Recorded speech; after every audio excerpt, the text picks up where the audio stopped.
Hey, hi. Welcome to Someone Else's Movie, the original podcast where an actor, writer, director, or nebulous industry figure gives a little love to a movie they didn't make. I'm Norm Wilner, senior film writer for Now Magazine, and this is the other thing I do. It's TIFF time, and my guest for the first of our 2020 Toronto Film Festival episodes is Charles Officer, an actor-turned-filmmaker who's done some very powerful work in the documentary realm with projects including The Skin We're In, Unarmed Verses, and The Invisible Essence, which is a really great little picture about the impact of The Little Prince on generations of artists and dreamers.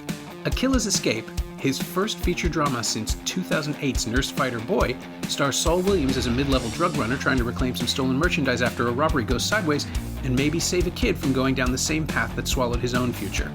It's a really smart spin on the gangland thriller, and it's making its world premiere at TIFF this Saturday, September 12th, at the West Island Open Air Cinema at Ontario Place. It's also screening at the TIFF Bell Lightbox Sunday, September 13th at 9:15 p.m., and as of 6 p.m. Tuesday, September 15th, it'll be available to stream across Canada on Bell Digital Cinema. Charles picked Carlito's Way, Brian De Palma's 1993 gangster thriller starring Al Pacino as a recovering criminal doing his best to go straight in 1970s New York, only to find himself pulled back into the life at every turn. Penelope Ann Miller co-stars as the old flame who could be Carlito's salvation, and Sean Penn is his wildcard lawyer, David Kleinfeld, who got him out of prison and won't stop holding it over him. People get shot. It's that kind of picture. This is Someone Else's Movie. When I think about Carlito's Way, initially, the first time I saw the film, it was many years after it came out, because I was a Pacino fan, but I wasn't really I was watching films, but not really in the way of learning about things. And but as I entered into exploring acting and film, Sean Penn became this total icon for me. And I know about him when I was younger and stuff, but then I started to read about his process and his choices, and I start to study all of his work from State of Grace to everything, just all of his work. And then, I'd always loved, Pacino to a degree, but my entry point to Carlito's Way was really Sean Penn. And watching this film for the first time, and I was just blown away by the storytelling of it, the characters, this idea of loyalty, and I love crime dramas, and the idea of this idea of trying to get out of something and getting sucked in, this sort of idea, but there was something different about it, and that relationship between Gail and Carlito. It was just, there was something just so beautiful about that. And when you're at that early stage of exploring cinema and film and actors and that freeness, and I just was blown away by everything of it. John Leguizamo and Benny Blanco from the Bronx, and all these sort of elements that I just found just moving for me, and yeah, so it was just something that stayed with me. And as I got older, there was My Name is Charles, and then I'd go to Cuba, and people started, I'd go there with a camera, and I'd just go into these neighborhoods, and they started to call me Loco Carlito.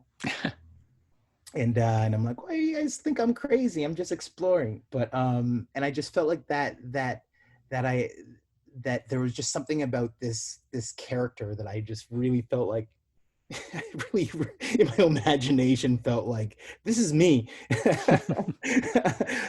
I'm stuck in this sort of world, and I'm trying to get out, and I don't even, and just trying to find my way, and just this idea of escaping a paradise, and 75 grand. There's just something about these sort of elements that for me that I just loved. I just loved it. And and it wasn't because I was on this ramp of it's fascinating how you find things, my entry point, and just being a student of trying to study something, and then finding this film that's just managed to stay with me. And there's definitely influences that you can find in Akila's Escape. Yeah, it's we won't go into the plot because I don't want to spoil it for anybody out there, but it's a there's a mentorship thing that's going on. There's a sort of grudging mentorship thing that is sort of the polar opposite of what's going on between Carlito and Benny, who just wants to be recognized and gets pushed back every time. But there's a larger thing. Like it hit me watching Akilla's Escape that, oh yeah, this is about someone who works his own thing, who's navigating an underworld for his own purposes. That's very similar to what Carlito is doing, and its trajectory is fairly similar in terms of going deeper and deeper and deeper, stage by stage, into the halls of power keep opening up as he keeps pushing forward. Absolutely, and it's fascinating when I think of, again, there's like these characters that we see that are involved in crime and but to see another side of them, that and obviously Pacino doing that is something, I think he puts on a masterclass, in these moments. And when I think of these details of just, he's in the club and Gail comes up and they're having that first drink there, and has this reaction. She feels it about that she's being judged or something. And there's a moment and she just kind of says, "Have you ever killed anybody, Charlie?" And it's just like, and his reaction to that, he can't answer that, and he knows that, and it's just and just their play and it's these ideas of this character that's been in this world, but then trying to find his own self-governance. And I think that's a theme that I like. It's like when you're in this world and you do see that there's another space for you. And also, the idea of when you get older, do you, what catches up? What can you and can you not escape? And is it the idea that when you get older you slow down, or do you actually really change? And these are these questions that I ask, even internally for myself, of like the attitudes or my perceptions of things, and how do they evolve, and what's your dream, and maybe if he had a dream of going to paradise or some other place 20 years ago, maybe he couldn't have seen that dream until he experienced this other, these years in prison. And so I do love that, and this sort of doubt from the guy you're most loyal to. And Sean Penn's just like, "You want to do what? Yeah. Forget about it, man. I got something. Let's get back to real business here." Yeah. And and that idea of that, he's so slimy in it, but like, and this guy's just like blindly loyal to his friend. He owes him. And these sort of questions of like, finding your way, and again, it comes back to how do you self-govern, and I love those themes. I was really surprised. I was just doing a little bit of reading on it just to catch myself up on the production, because I know it took a while. Pacino apparently first heard about it in the 70s when Edward Torres was writing the book, and it took 25 years almost or 20 years, I guess, to make it. And De Palma, when he came on, wanted to do it as a proper noir, like a serious, steeped New York 1970s film noir, and that is not what we got. Right. But the mechanics are still noir, right? Like the loyalty to the partner who's going to betray you, and the distrust of anyone who doesn't like live in your world, and the way he's drawn to Gail because she offers an escape, even if he's twice her age and it doesn't actually matter. She sees in their old souls together. There's the Maltese Falcon thing going on in there, which I found really interesting. Yeah, that's so true. Yeah, but the execution is so not that. And it's fascinating to watch the movie kind of argue with itself over what tone it wants to be, because it knows it's a coherent tone, and it is the De Palma with a budget doing whatever the hell he wants, because he knows like he's got it. But his operatic inclinations actually work really well for Pacino's. I think this may be heresy, but I think it's a better fit than Scarface was as a collaboration, because Scarface, there's nowhere to go but up. Like it starts at an 8 and it just keeps climbing. That's right. And here, Pacino's older. He's just come off Son of a Woman, so he's already done all the shouting, and now it's like he's tired and just wants to take it easy for a role. And it's this elder. He's not a statesman, right? Like he has standing, but he's not a capo or anything major in the world that he's negotiating. He's a soldier who went to prison and is now trying to do right by his friend, by like to fix things and make things better. But he's so conscious of when to raise his voice in this one. That really struck me, because this is like a long time after we stopped expecting that from Pacino. It's a really controlled voice, a really controlled performance for all of the excess of the film. He's kind of the calm center or the panicked center. And that was something I didn't remember that from the first time I saw the film in the 90s. It's a way more mature performance than I remembered it being, which is great. And I think it's just that all of those subsequent Pacino performances has kind of overwritten it in my mind. Right. But it's Penn who does all the big stuff. Like Right. He's the one with the fright wig hair and the Yes. I also discovered, and I love this, that Alan Dershowitz threatened to sue because he thought he was being defamed. I didn't know that. Apparently it's true. He never did follow through with it, but he was publicly criticizing the film for ripping him off. And you're like, how self-absorbed do you have to be to think that? Right. It's like, this song isn't about you, my man. Yeah, exactly. But this is 3 years after Reversal of Fortune, and apparently he was still very protective of his image or of the idea of himself as a crusader rather than a cokeheaded idiot. Which I can understand someone being upset about that, but it's like, it's so clearly not what Penn is doing. Penn is doing like a John Cazale, David Paymer sort of thing. Exactly.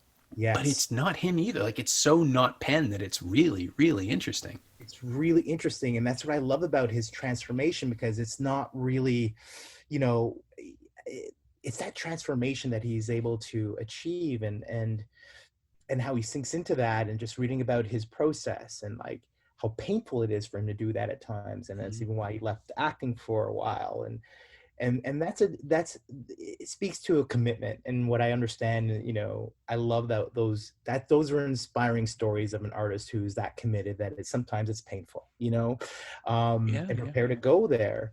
But at the same time, that like, I think it's what you brought up is so stunning, because Pacino in Carlito's way, like you see the theatrics of the actors around him, and the size, and he just adjusts. And it's just like, even when in that scene when he's watching Gail and she starts dancing with the mafioso dude, and Penn's like just getting all itchy, like he's got his hands on her ass and blah blah blah, blah. And aren't you going to do something? He's just like, they're dancing, man, they're just dancing. And it's just like, that's cool. Like he knows, he's confident, he's got a plan. And it's just like, this is life happening around him. And I feel like there's something, again, like he is older. He doesn't have to ramp it up. He can sit in it. And that, I think, is that he's relaxed. Even in the tense moments, you see that amazing scenes through Grand Central, and how that's going down, and trains. There's a little bit of a connection there, right? Yeah, I saw that. Trains are something that were so prevalent in my life. Like when I was a kid, my mom, left Jamaica, ended up in New York, and in the summers we could take the train to New York and hang out with my uncle and spend some time. And I love the train, and I've always felt like that was this mode of like, if you can either hop on a train and stow away, or pay X amount of money for a ticket, and you can just go away. It's more accessible for people who can't fly. And then it goes back to even like the history of like railway porters, and the idea of network and that place. And I love that whole sequence happened on the train. And I won't lie, in an early draft of Akilla's Escape, I had this whole thing that happened in the subways that I only ended up having to pull because it was just too expensive, and we to get those permits. But we did end up shooting in the subway in New York and stuff, to some degree. But but that was, I love those elements of how De Palma even just staged that sequence. The escalators, using that space, and it's Grand Central, man. If you like, for me, as someone who as a kid went through that station quite a bit, walking through, and just the first time I can remember walking through this place, and like, from getting on in Toronto, and at Union Station, and then going into Buffalo, and then switching onto the Amtrak, and then going in, and then coming into Grand Central Station, New York, and then you're sleeping so much and going through these hours, and then you wake up in this place, and there is a slight similarity. And I was so young, and I'm like, am I in the same place? No, but it kind of looks like in Union Station. What is stations? And this train, we got here, and it was just this magical attachment I have with trains and getting away, and yeah, and Carlito, just, I love what you brought up about the noir, and and that's what I felt it was. And I didn't, I'm just learning about this language, and I think that was like, this is what I dig, but it's not in this traditional form, and you're taking it and you're doing it, but it has all the elements of that. And I was like, I wonder one day if I could do something like that. I wonder what I could do, that also takes a little bit of those ideas and just makes it a little bit like, maybe people are like, is it or isn't it? Like, and I feel like, when you're young and you're going through that exploration of what cinema is, I think you're, sometimes maybe it's naivete, or maybe it's like, you're a little too cocky or whatever, you think you know it all, but you think you can, reshape genre, reshape a form of cinema that's new, and break something out. But there's something to be said about, I'll be honest, I'm not a massive fan of De Palma's work. I am not. But I mean, it's piecemeal for me as well. There's some that I love and some that I just don't need to ever see again. Exactly. And then it's like, this one, I feel like, oh yeah. Yeah. Well, what you were saying about playing with genre and reinventing it, my greatest thrills in a movie theater are realizing that a movie is doing a certain thing that I already know it's doing, but now I understand it. Like, just when you lock into the mode or the tone and it just suddenly reveals itself. I didn't have that with Carlito's Way because I still don't fully, like, it just doesn't want to be that thing. But the structure, now that I know that, the structure is so clear. And I wonder I don't think De Palma's ever really made a noir per se, not one of the straight one, like a formal one as we would understand it. But, Scarface was the original Scarface was kind of, it was a studio backlot kind of noir, kind of, sort of, early on. In terms of the morality and the trajectory and all of that stuff. But this, his movie wasn't. Like, his version of Scarface is just this giant neon red coke smear, and not in a negative way. It is what it is. Like, it is absolutely the film that he wanted to make. But I prefer Carlito, I think, just because, one thing is it's shorter, but it echoes Scarface in really interesting ways. Just the knowingness of Gale is pretty much exactly the same function that Michelle Pfeiffer serves in Scarface. The moment she sees the Pacino character, each woman sees right through him and finds something they like. And that's the deviation, right? There's more. I think it's more genuine in Carlito's Way because Gale doesn't have the corrupted arc that Pfeiffer's character has. I can't remember her character's names. Simone? Yeah. I don't remember. Yeah. Unfortunately, but she's destroyed by the world they live in, and Gale isn't. There's the illusion of purity that he clings to all the way to the end of the film. And it's not in Penelope Ann Miller's performance. I don't think it's an illusion. I think she genuinely is a good person who's just doing this job in a bad world. That's right. And the movie doesn't judge her for it. Other characters do, but Carlito doesn't, and the movie doesn't. And so we're on his side, and therefore we're on their side. And that's, like, De Palma doesn't often give you hope in his movies, right? Like, that's not a thing. It's not a note he plays. That's so true. And it's like, even the hope of the end, of just, and the idea that, I think it's like, for me, when I can see a bit of I don't know, I think maybe the word is tenderness. I don't know, something that is about a cycle and something about a rebirth or something even with like within the genre, and that's something that's not common in a Yeah. Brian De Palma film. No, And he's so not a big redemption guy. no, and it's like, so but that's exactly, I love how you point out that that Penelope and Miller's character, and the judgment is coming from the other characters. And she is this person that's in this world, and she was actually left by this man, and she, you just felt like she loved him, she saw him more, and there was this like idea of the one person or the one thing that could save this man is this woman. And he knows it, but this idea of loyalty to the wrong person, and the idea that she's, she gets pregnant, and or and this idea of perhaps that, Carlito still escapes with her, but in a different way. Yeah. Those sort of little ideas that I just viscerally felt, or just came to me, that I, again, it's like, I'm I don't know if it was whose influence it was to kind of steer things that way with working with the De Palma. I'm not sure what that personality is like Yeah. to some degree, but it's like, it's a fascinating, mature approach to the genre, in itself, that's what appeals to me as well. And yeah, it's pretty cool that way. Yeah. I'm assuming that that's mostly David Koepp, right? Like Absolutely. he's having that year. He's writing Jurassic Park right around the same time. Right. He's just Brilliant writer, right? So yeah, and the genre go-to guy. Like yes, he knows the bones of these things inside and out. So I think that's got to be it. It must have been on the page before De Palma ever got it. Because the other thing absolutely. I found out was that they were going to Martin Bregman, the producer, was going to give it to John McKenzie, the guy who made The Long Good Friday, Oh wow, which could have been interesting, right? Like that. it's been really Yeah, interesting. completely different tonally, but Yeah, and I'm wondering, even when you brought up about, the poem, even mentioning, oh, this, the intention, and then maybe why.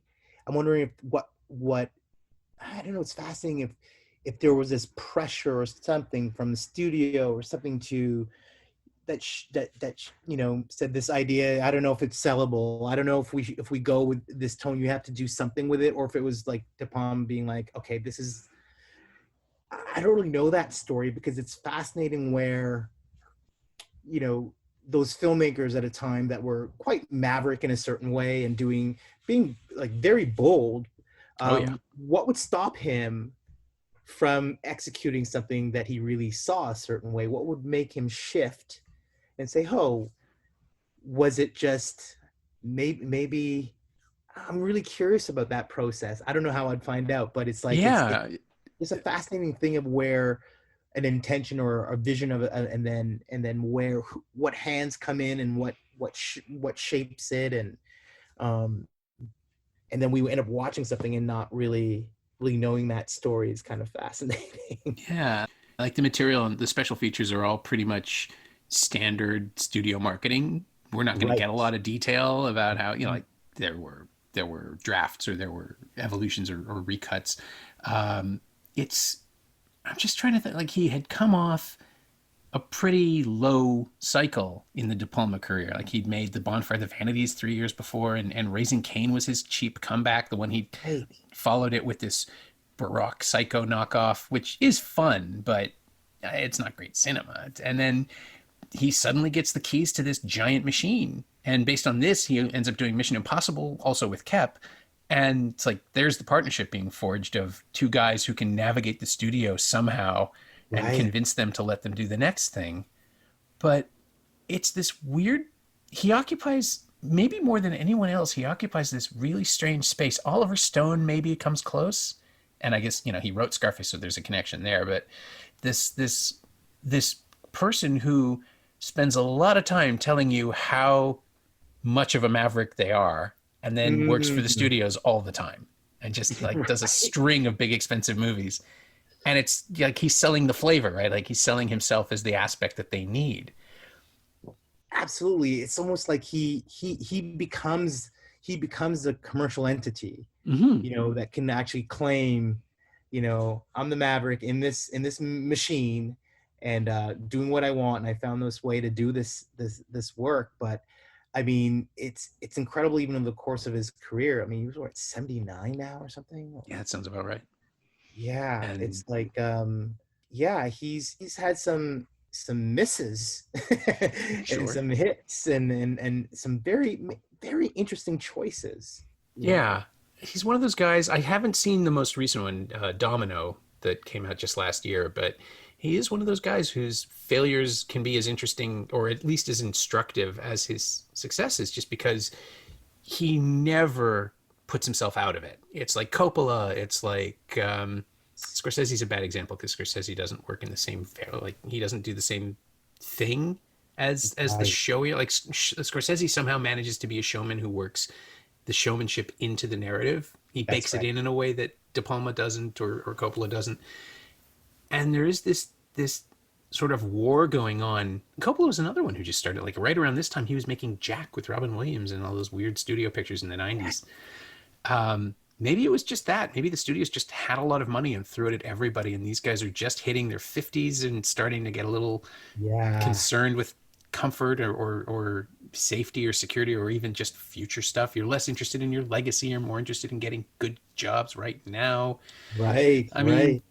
God knows I could be tempted by a good catering package right now. I've hit that point in my life. Right. It's absolutely true, and I think it's like, yeah, some of these individual. I mean, what a journey they've had it's fascinating. I was the idea of coming from this independent space or whatever, and then building in this sort of thing, and then being part of this big studio, and how your career, they had the space to somewhat depend on it and lean on it.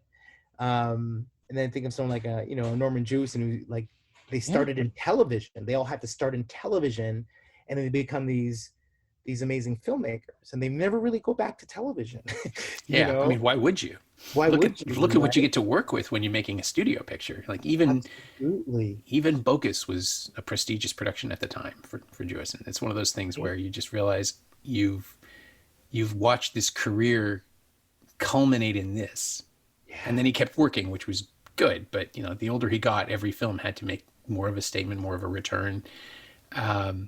De Palma doesn't seem to have that. Like he doesn't have that compulsion to keep working. He's only made 2 or 3 movies since Femme Fatale, which was like his last big statement, and that was Right. what 2004. 2000. Wow. Yeah, but he seems to be one of those guys who also brings his tech package. Like he doesn't. He even the stuff he makes for hire, he never really seems to half-ass it. I think he just, even if he intends to at the beginning of the project, he just gets caught up in it and he can't help himself. And like let's do an amazing single take chase scene, or let's come up with a confrontation that no one's ever seen before, or what was the other one? The example I kept thinking of, like the two split screen single takes or the split screen oneer in Femme Fatale, which Right. actually stops to parody itself in the course of the shot and then gets back onto the story that it's telling. It's like, I want to let him do that. I want that from him. I want those moments. And Carlito's Way feels like the one where he is just luxuriating in having these resources at his disposal in a way that he didn't on Bonfire of the Vanities, because you got the Yeah. sense that was such a chaotic production that he never really got the handle on it. This Yes. this is a Yes. movie that knows what it is and where it's going, and so he can luxuriate in that stuff. Yes. That's very, very true. And it's like, you feel that where, yeah, it's fascinating that you mentioned that, because even when I think of just Untouchables, or Mm-hmm. um, you know, some other, when I think about what kind of resources that, because I do like the idea that he tries things. He Mm-hmm. does try, and he's a bit yeah, like a bit experimental with the medium at times, but he's, I think it's like that kid who wants the access to the big toy box, so I Yeah. can mess around with some things, and and he's managed to do that. And but he's also, and I think that why it brings back to like Carlitos as well. For me, he's I don't know, there's something that I find, again, like there's still, and not because it's, the film was made in the 90s or whatever from when I watch it now, but for me there was some sort of classic isms in it. Yeah, yeah. um and that I like that he was. I would love to see him do something of that tone, or I don't know, expand on that in a way. I don't know. There's something about, because I'm not really sure if he's really continued, how much he's continued to work with the writer of Carlitos, David. Oh, Kep. Kep. Yeah, I don't think he has. I think I'm trying to remember the last.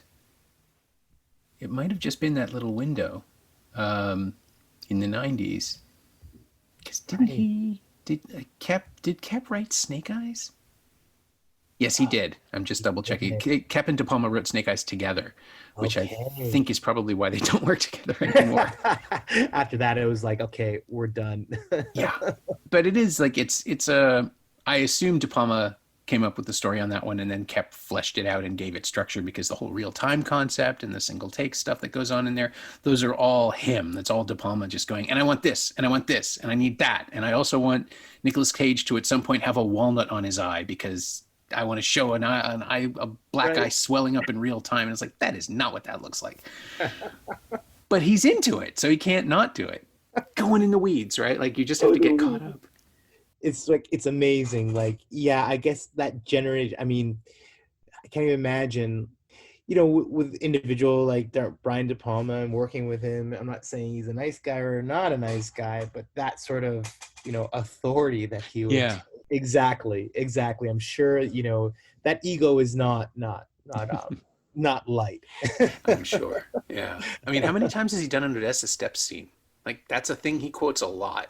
And to the point where I think, it's not like Ridley Scott stealing the step frame thing for the beginning of Gladiator from Saving Private Ryan and then using it in every subsequent movie, to the point where I think he thinks he invented it. Yeah.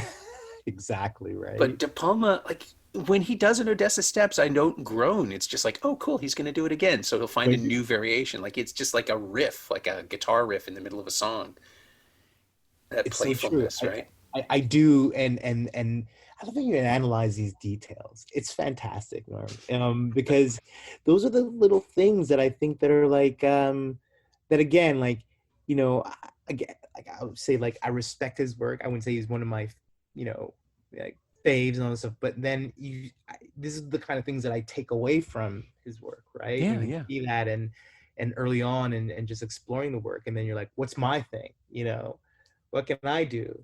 And I think it's pretty cool, because he's still, I think, despite it all, it's just he's a storyteller and he likes what he likes. Yeah. And he takes the swing, like he swings at it. So win, lose, or draw, I think that it's also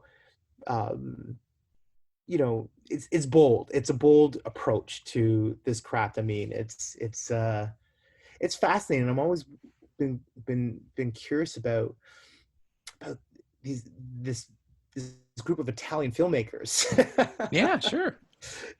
What is about these guys that were so damn bold, these Italian Americans, to infiltrate the Hollywood system and impose these sort of real these real sort of visionary perspectives on violence and culture and this storytelling in America. Yeah. It's just a very fascinating group of filmmakers, because now we talk about Iñárritu and Toro, like Del Toro, the three amigos, right? The Cuarón and Del Toro, and like, and just like, it's just an interesting period of filmmakers and culturally and their perspectives and they're all bold and they're not shy. So I'm like, Canadians, we got to do that stuff. Well, I mean, we have a cohort now. Like, there's your cohort, and then there's the group that came along 10 years later, who are doing micro stuff in a way that's new and alive and electric. Exactly. And you guys are getting bigger because you've reached the point where, like, Nurse Fighter Boy was such an intimate, small film that told a big story that your canvas just keeps expanding. And I mean, what happens in Akilla's Escape? It's shot in 2 countries. It's all over the place. Like, geographically in Toronto, it takes place in 2 separate timelines. Again, I don't want to give away anything about the plot of the film, but the structure of it is really clever. There's a 25-year span of events, and you shot in New York and Toronto, and you shot all over Toronto. It's not just like the 3 locations near the production offices. Yes. There's a sense of scale and scope that's happening. And you know, I've been lucky enough to witness the evolution of Canadian cinema each time, like the 90s and the zeros and now, or 5 years ago, really, when that all started. And it's great to see the different waves coming because you get to see how they echo through each other. And, you know, you're right. Akilla's Escape is definitely influenced by Coppola, Scorsese, and De Palma in ways that I wouldn't have even considered until we had this conversation, but it's definitely there. Yeah. But it's also a Toronto movie through and through with, like, I mean, you have an American star, and Saul Williams is amazing, and you should have Saul Williams in your movie whenever possible. I realized Slam is what, like 1997 or 98? 98. Is that the last time he carried a film? Pretty much. He's been working, but this is a lead. He's a lead, and you know, and the story with that was, you know, I met him in New York when I was going to theater school there. I used to go to New York Cafe, and the poets hang out there, and I'm just absorbing this culture, connect with this guy. And then basically, like, Slam comes out and is at TIFF, and I end up at the screening, and I see him, and he's like, hey, and then we build this relationship. I mean, he does the opening narration in Mighty Jerome, and that's a film I made in 2010. Right. I'd forgotten that. And it's like, so we've been building this relationship, and I've, you know, told him about the story in this film, but it was never going to come to him until I was ready. But this guy has had this incredible career, but I was like, you know, I thought, oh man, probably by the time I'm ready to do this film, I'll be lucky if I get him. Yeah. And it blows my mind that, I mean, yes, he's this artist that has, you know, writes and makes music and it's incredible, but he hasn't carried a film. He hasn't really been challenged and seen a certain way. I mean, he's a Morehouse grad. Like, he's studied theater. Like, he's, you know, he's a fully fledged, you know, trained actor, and it's incredible. Like that I still see that I was just curious to see him do something different, and he was so game for that, and you know, have to actually get physical with things and learn new things, and that brother's like, he's anti-guns. Like, you know, just him holding one in this film was like, you know, we had to, but he invested so much, and he's so committed to the craft, and it was amazing. I just really felt like it was this long time building of and who he is, and he has a son is very close to the age of the boy in the film. And and yeah, so I love that he got enough. We created a little space for him to carry something and show some other colors. And yeah, it's honor to work with Saul, and the music that he contributes to the film as well is pretty special. And I was just like, I want this to be a Saul Williams vanity project. I gotta milk you for everything now, because who knows when I get this opportunity, you know? Yeah, no kidding. Yeah. Oh, yeah. No, it was so great to see him. Just the authority that he packs into his shoulders in that one early shot that I'm not going to discuss, but you know which one I mean. It's just like, it's so great to see him hold the frame and do that thing of presence that he brought that I haven't seen him do since Slam. And it was just, it's been a long time coming. Yes. And also, in a weird way, it's a Carlito's Way kind of thing, right? Like, it's the return of an authority to a character who hasn't had much for a while. And we get the sense that Williams' character, like Akilla, isn't terribly high on the chain. Yes. In his world. But when he needs to invoke his own authority, it comes to him. Exactly. And that's where it's like, it's fascinating just looking at Slam and his performance and how wild it is, and how he is as that young man, like how many years ago. And that's almost like the Scarface, you know? Yeah, yeah. And then it's like, here he is as Akilla, and that's almost like the Carlito, you know? And it's just interesting, the span of just seeing an artist and you know, from when they're younger, and then when they have some experiences and they've seen some things, and just what that is, and his groundedness is just incredible. And I really love that for this young actor Tamela, who plays, you know, Shepard and young Akilla, just for the two of them.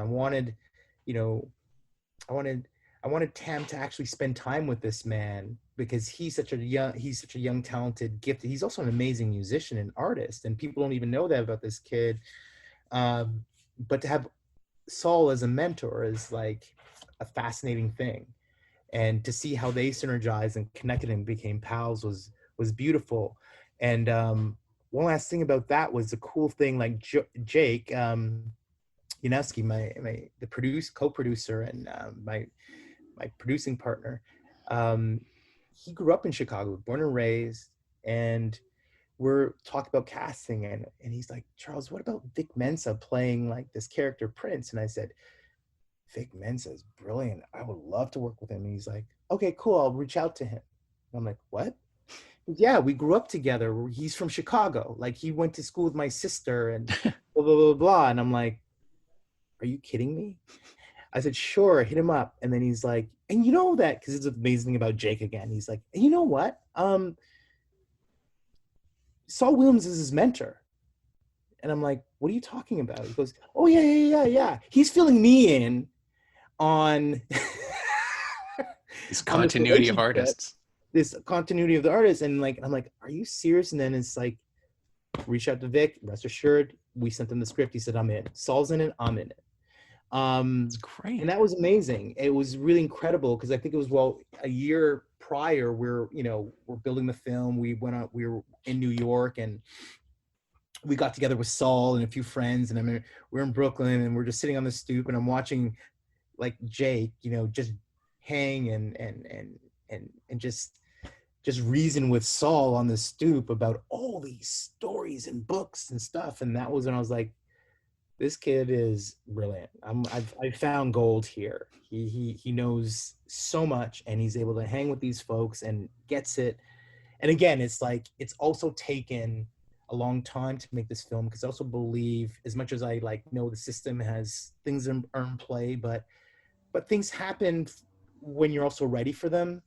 And sometimes, and I told Jake this specifically, I said, this film couldn't have been made without you, and I didn't know you so I had to meet you so that we can make this film together. And at the time when I was writing this thing, like, I did not know he existed. Yeah.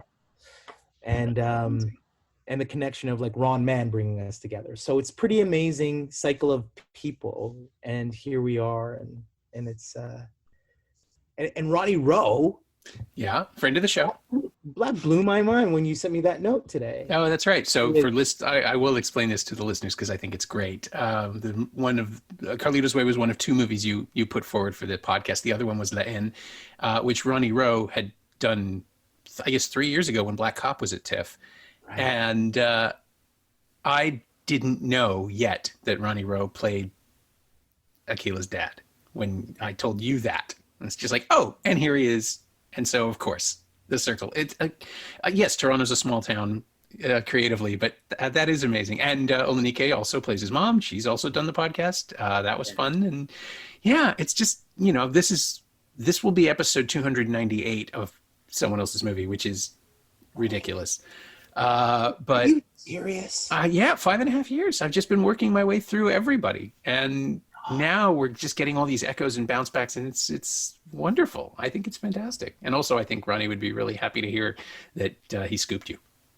Oh, this is amazing. I'm gonna add some words for him for scooping me, man, on that. But this is brilliant. This archive that you're building, Norm. It's oh, thank you. It is wonderful, and it's important, and it's and I just respect your dedication and commitment, and just being a cinema lover. Like at the end Oh, of the day, you got to review things, we make the work, whatever, but I think it all comes from a love for the for this form, and that's where I think that's community, that's union. That to me, when you know can really just bond over cinema and storytelling and talk about and dissect, and it's just, I don't know, it's the most brilliant thing. It's the oh, coolest thing. no, I get that. It's all I want to do, honestly. And the lockdown and the pandemic, I was never interested in doing remote episodes of the podcast because I felt like you would lose the personal connection and just the spontaneity. But we found a way to make it work, all of us collectively, because there's no other option. Yeah. But I think it's actually helping. I think it's in a weird way, like talking to people over a screen about something we've experienced on a screen connects that too somehow. It creates an unspoken like an understanding of the medium that we're discussing. It's weird though, but it's not bad. It's actually pretty cool. You can make that connection. It is a different experience, and I still feel I feel it's intimate. I feel it's like but it's also, again, it's like the marrying of the content of what we're doing and actually the form that we're actually doing it in, and and it makes it makes perfect sense. Actually, I think you should continue to do it like this. I mean, I'm certainly open to the long distance ones now, but I cannot wait to have people over again. That would that would be nice. So the next time we do this, we'll do this in person. And I hopefully I won't be like 398. Let's get me in. Let's come back sooner. It's a nice symmetry to it. We'll figure something out. Yeah, we'll figure something out. All right. It's amazing. My thanks to Charles Officer, whose new film Akilla's Escape has its world premiere at TIFF this Saturday, September 12th, at the West Island Open Air Cinema at Ontario Place. It's also screening at the TIFF Bell Lightbox Sunday, September 13th at 9:15 p.m., and as of 6 p.m. Tuesday, September 15th, you can stream it across Canada at Bell Digital Cinema. You should seek it out. You can find Charles on Twitter at CaneSugar, all one word, CaneSugar, and you can find Carlito's Way on Blu-ray and DVD from Universal Studios Home Entertainment. It's also available on Apple TV and Google Play. As always, you can find me on Twitter at Norm Wilner and elsewhere on the internet at nowtoronto.com, where I'm hosting a bunch of podcasts these days in addition to writing about film, television, and the Toronto International Film Festival. And you can find this podcast on Twitter at Semcast, SEMcast, and on the web at someoneelsesmovie.com. Our theme song is by The Last Year. If you like it, or the show in general, please say so. Leave a review on Apple Podcasts or Google Podcasts or wherever you've been enjoying us. Every little bit helps, it truly does. And check out the other shows on the Frequency Podcast Network, too. They're good. Stay inside, watch movies, wear a mask if you go out, and come back Friday for the second TIFF episode. It's a good one.